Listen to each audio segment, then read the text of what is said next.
Ditch. Okay, we're back with another set of Haunting of Castle Malloy. Now we're gonna walk in here and see a whole load of Wonder what that leprechauns. crow's doing in there. Ooh, jeez, okay. Whew. Yeah. I don't think there's anything for us that we can do yet. Is there? Ooh, ooh.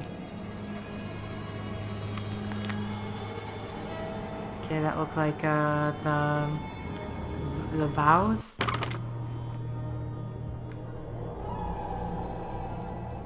All right, we got something.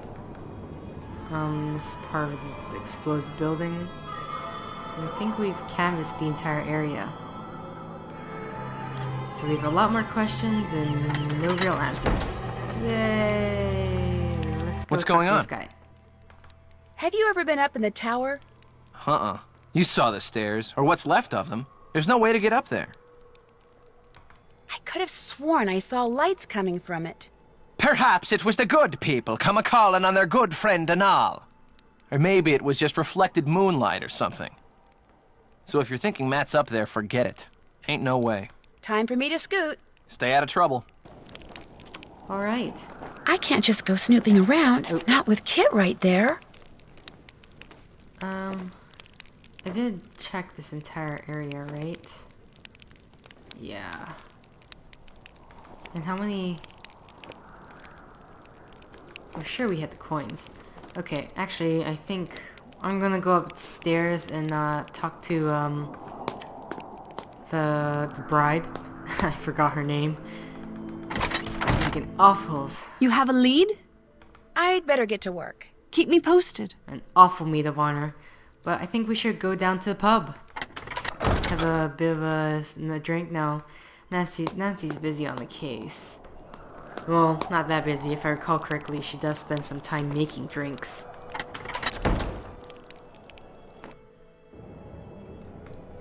Okay, let's make our way down.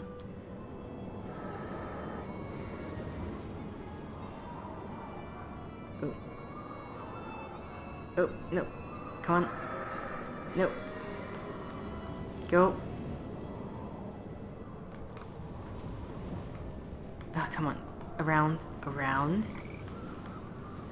There we go. Screaming Banshee. Oh wait, we have a phone thing. Okay, first thing I'm gonna do is I'm gonna save it.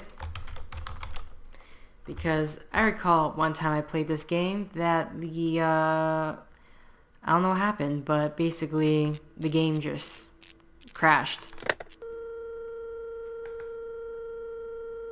So we'll use our leprechaun. And let's call Alan Payne. Payne? We'll try everyone else later. Hello? Yes, hi. My name is Nancy Drew. I'm calling from Castle Malloy. I'm Kyler Mallory's maid of honor. Yes, I remember that name. Has Matthew finally put an end to that ridiculous prank of his? No, I'm afraid he's still at it. But if you have a second, could I ask you some questions? It should be a minute or two before my ride gets here. What's on your mind? Do you have any idea where Matt may be hiding? None. And if what you're really asking is, am I in on his little joke? The answer to that is absolutely, unequivocally, no. I detest practical jokes. Do you remember Matt saying anything odd? Anything that in hindsight might suggest where he went? Nothing that I recall. Although he did say a lot of things. Not to me, but to Kyler and that other chap, Kit. And he said them quite loudly, I might add. What do you mean? The evening before Matt disappeared, he and Kit had a terrible row. I couldn't make out exactly what was being said, but they both sounded very angry. Furious, I dare say. In fact, the next time I saw Kit, he was sporting a black eye. And the next morning, Matt and Kyler had a go at each other. Nothing physical, mind you, and once again, I couldn't make out what was said, but I promise you, they were quite put out with each other. I was more than happy to bid the lot of them farewell, though I imagine I'll be returning to the castle before too long. Matt is bound to find his prank as tedious as everyone else does eventually. I must be off. Nancy, it was a pleasure venting to you. Hopefully before too long we shall meet in person. Cheers. Okay. I'm going to save again because I also realized that I didn't save during my last point. So this will be set 4. Let's call Bess. Please don't crash. Hello? Is this a sales call? No, Bess, it's me, Nancy. I'm calling from a phone in Ireland. Nancy, hi! George, get over here. It's Nancy. Hi, Nan. You'd better be having a great time there because you are missing an incredible time here. The Dunhills throw the best parties. You should see all the awesome pool toys they've got. And everywhere you look, some cute guy in swim trunks is standing over a barbecue grilling something. I'm in heaven. Sounds fabulous. Be sure to wish Kathy and Carrie a happy birthday for me. You know, one person I haven't seen is Ned. Yeah, me neither. He said he was coming. I'm sure he'll be there. So, what's going on with you? Just as I got to the castle, some very strange-looking person ran across the road in front of me and made me drive into a ditch. You wrecked your car? She gets in an accident and you're worried about some stupid rental car? Real nice, Bess. Well, Nancy's obviously okay or she wouldn't be calling. Did this strange-looking person apologize? No, he, she, or it just kind of vanished.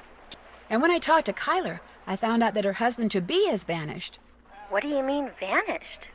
Matt came to Ireland with Kyler and his best friend Kit, but now he's nowhere to be found.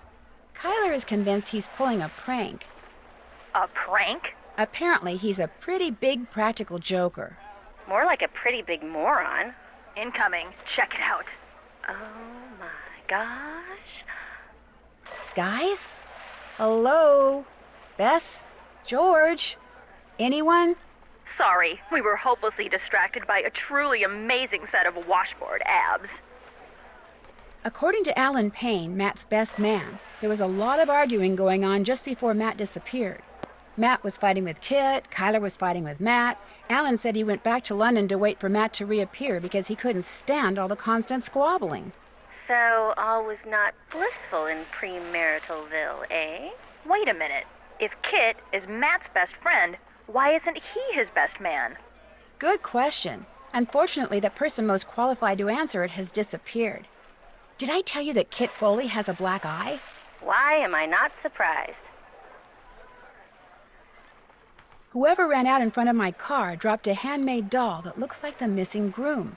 A handmade doll? That's kind of freaky. Dolls are freaky, period. Who around there would be making dolls? Kyler thinks I saw Matt, and the doll was just part of the practical joke he's playing. Let me see if I got this straight. The guy thinks disappearing less than a week before his wedding, causing cars to run off the road, and making creepy dolls is funny? Not exactly Bess Marvin marriage material, is he? I found a draft of the vows Kyler is planning to say at her wedding. Oh, custom-written vows are so sweet. Problem is, these vows have the words, "What am I doing? This is wrong," scrawled beneath them. That can't be good. How do you know she was talking about the wedding? Maybe she was just frustrated because she couldn't put her feelings into words. That's true. Did you ask her about them? What's the point? If she is having second thoughts about getting married, she probably won't admit it, seeing as she's failed to mention it before. That's true, too. Wait a minute. You guys aren't suggesting that Kyler is behind Matt's disappearance, are you? I admit that doesn't make much sense. But it is a possibility. You two are terrible. That's it from here. You guys are wearing sunscreen, right? Yes, Nancy. Just checking. Bye. Okay, and then lastly, let's call Ned Nickerson. Hello? Hi, Ned. It's me. Hey, Nancy. How come you're not calling from your cell phone? It's kind of a long story. So where are you? I'm at the pool party. It doesn't sound like it. I just came inside for a few minutes. It's hot out there. Look, enough about me. I want to hear about Ireland. How's it going? Well, it would be going a whole lot better if the guy Kyler came here to marry wasn't missing. The groom is missing? She thinks he's just playing a practical joke. Wait a minute. You and Kyler are there by yourselves? No, Matt's best friend is here too. So's the caretaker, Mr. Delaney. This guy Matt thinks disappearing less than a week before his wedding is funny? I'm no expert on marriage or anything, but I don't think that's a good sign. Something that kind of looked like a woman and kind of didn't ran across the road right in front of me just as I got to the castle. What do you mean it kinda looked like a woman? It had all this long, wild hair, and it was wearing something flowing, like a dress or a robe. But its face, it just didn't look human. It startled me so badly that I drove off the road into a ditch. But don't worry, I'm fine. How can I not worry? You're in Ireland not 2 hours, and what happens? A mystery falls into my lap. A harmless mystery, because like I said before, You're fine. Right. I'd really like to get into the tower of Castle Malloy. What's stopping you? The lack of stairs, for one thing. There are no stairs? They were destroyed along with half the castle in a mysterious explosion during World War II. Apparently the guy who lived here then, Brendan Malloy, was some kind of mad scientist. Why do you want to get up in the tower so bad? I saw some strange lights coming from inside it. Kit says Matt is no rock climber, but still, I can't help but think it might have been Matt. Why would he be up in a tower? Maybe that's where he's hiding out.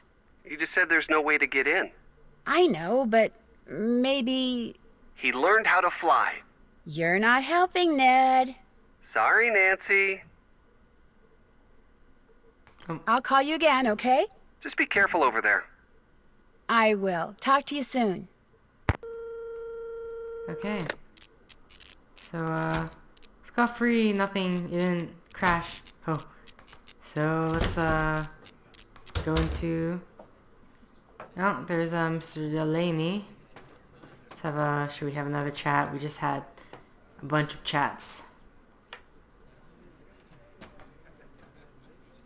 Guess there's no choice. So, you're not so keen on staying at the castle after all, then? I'm staying there. I just wanted to talk to you. Come to me for a bit of aid and advice, did you? Well, I've got none to give. Not till I got the day's troubles behind me and a crow's nest in front of me. Huh? The mix maid suddenly took ill, leaving poor Seamus on his own, running back and forth, trying to mix and serve at the same time. I ordered soon as I walked in, yet here I sit, dying of thirst. I'll do no talking till I get me crow's nest, and there's the sorry truth of the matter. But now, were some spry and spunky lass to lend poor Seamus a hand by taking over the mixing for a while, that would surely speed the plough. Sounds good to me. I'll see to it you get your crow's whatever, ASAP. Okay, so I don't know what happened to the Gonna view play there, mix but maid for a his- while, are ya? Well, here's what you're to do. I'll take the orders and put the tickets up here. Each ticket will have no more than 2 drinks on it. And to save time, I draw little pictures instead of writing out their names. The mixing book will tell you which little picture stands for what drink. It'll also tell you what's in each drink and how to make each drink. Now, to pour something, put the silver mixing glass under either the juice tap or the beer tap. Then, press whatever button the mixing book tells you to press. The book will also tell you how many times to press it. If the drink needs blending, you'll see a picture of a blender at the top of the column in the book. You're to put the solid ingredients into the blender first, then pour whatever's in the mixing glass into the blender. Then, press the red button. And when the blending's done, just reach under the counter and find the serving glass that's pictured in the book.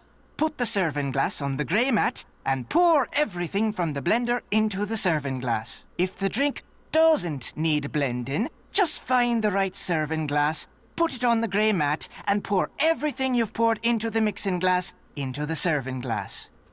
Then, add anything else the book tells you to add, put the serving glass on the tray to the right of the ticket it goes to, and start fixing the next. Soon as you've made all the drinks on a ticket, ring the bell and I'll serve 'em up. Just remember, if the orders start coming thick and fast and the tickets start piling up, you're to make the drinks on the ticket closest to the bell first. Now, you'll be making no mistakes, I'm sure. But if you do, just toss the glass into the rubbish bin down there to the right and start. Mind you, lass, you must do the mixing fast and proper. The quicker you mix, the more tips you'll be keeping. To work with you now. Alright, so let's make ourselves some crow nest. We got this first, so My goodness. So we have 1, 2, 3, 4. 1. We have 1 lemonade. We have 1, 2, 3, 4. So we have ice, cherries,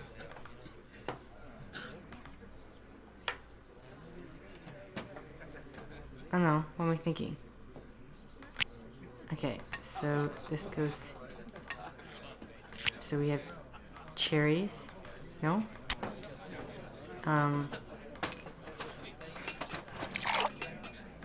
We have cherries, okay, there we go, and ice.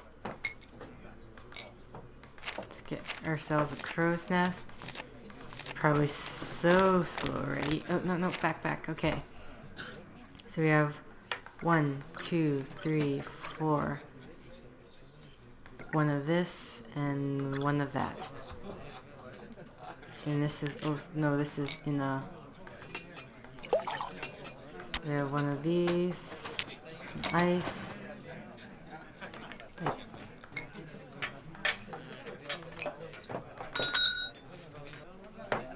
Okay. So now I saw the,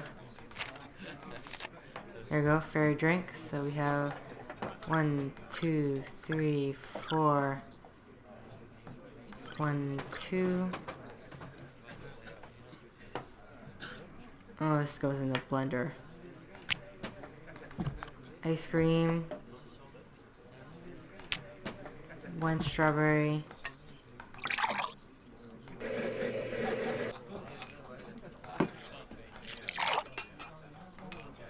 Okay.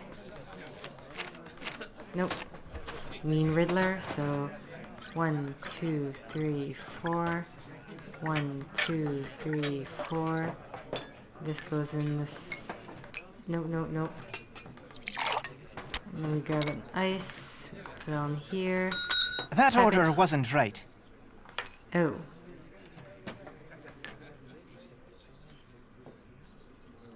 What? 1.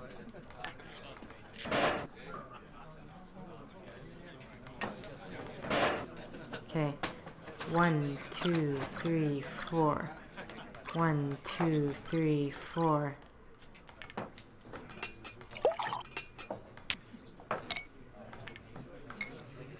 That order wasn't right. What? What am I missing here? Okay, well, whatever. I'm working on this one. Okay, so we have 1 of this, 1 of that. 1, 2, 3, 4, 5, 6, 7, 8.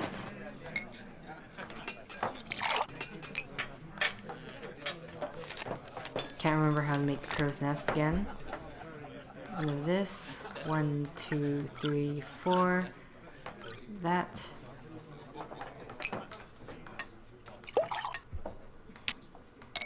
Ice with lime. Put on there. You didn't make what they asked for. What are you talking about? 1, 2. 1, 2, 3, 4.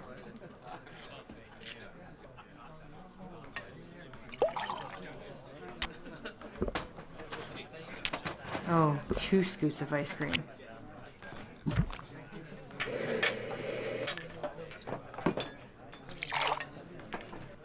Okay.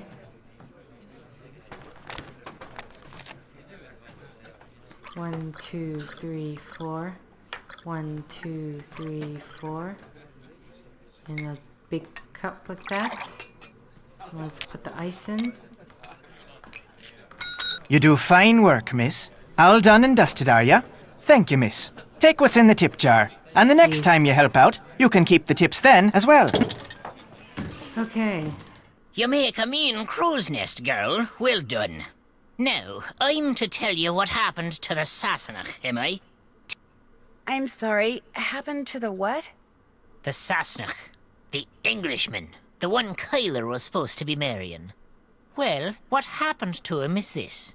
The she took him. The good people. Whisked him straight off to their world, they did. By the good people, you mean fairies? You'll not be hearing me call him that. All of us have a name we prefer, and with them, the good people it is. So that's what I call him, and you'd be wise to do the same. Can you prove that's what happened to him? Can I prove it? Did you see him up there, lass? Does anyone see him now? Gone he is, vanished from the earth. The naught you see instead of him. There's your proof, girl. 'Tis not the first time the good people have seen fit to meddle in the affairs of Castle Malloy. Caused the explosion they did. The one that destroyed half the castle? Brendan, his wife, Caitlin, used to own this place, she did. Aye, and their little girl, Fiona. All three were lost to the world forever when the place blew. But the blame lay not with Malloy, it was the good people.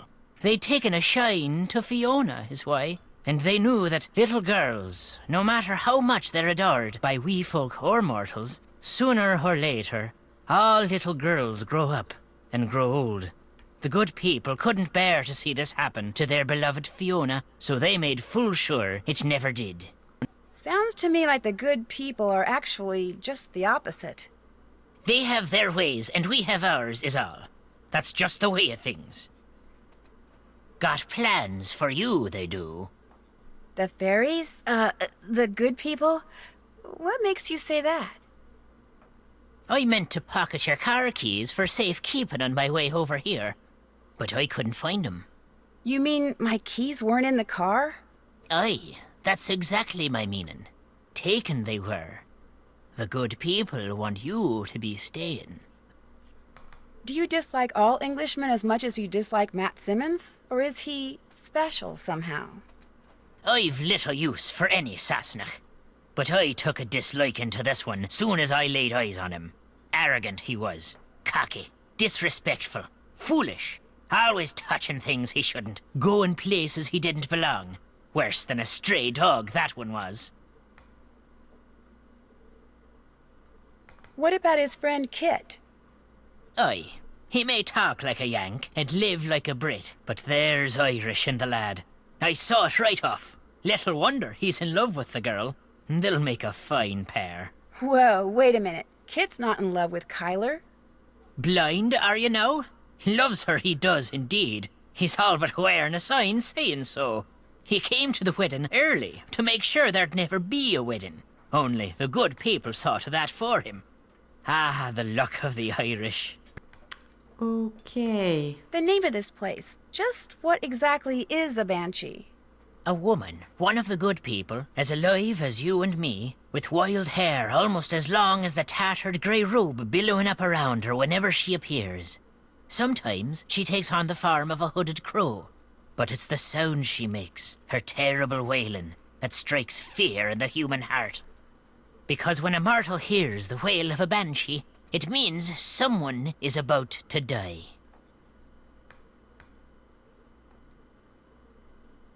Sometimes I hear this strange kind of wailing sound when I'm in the castle. Have you ever heard it? These ears don't work so well now. Even the pattering of rain is beginning to slip by 'em. But, the situation being what it is, by my reckon, a banshee you heard. I don't think so. This sounded more mechanical. So, all of a sudden, you're an expert on banshees, are you then? Well, no, but A banshee it was. How they know what they know, and why they do what they do, are mysteries far beyond mortal solution. But be assured, lass, someone at Castle Malloy is doomed. I saw someone with long hair and a gray robe outside the castle tonight. Did you know? It ran across the road in front of me.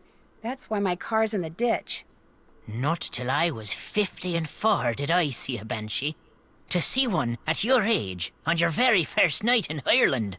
A special lass you are indeed. Do banshees ever leave things behind, like, say, little dolls? Do not be mistaken banshees for Santa Claus now. A warning is all they leave behind, about something that's coming and can't be stopped.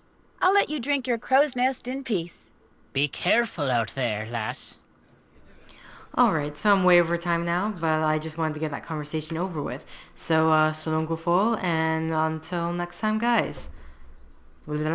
Yeah, he's looking a bit dizzy there. Alright, sorry. So long go full.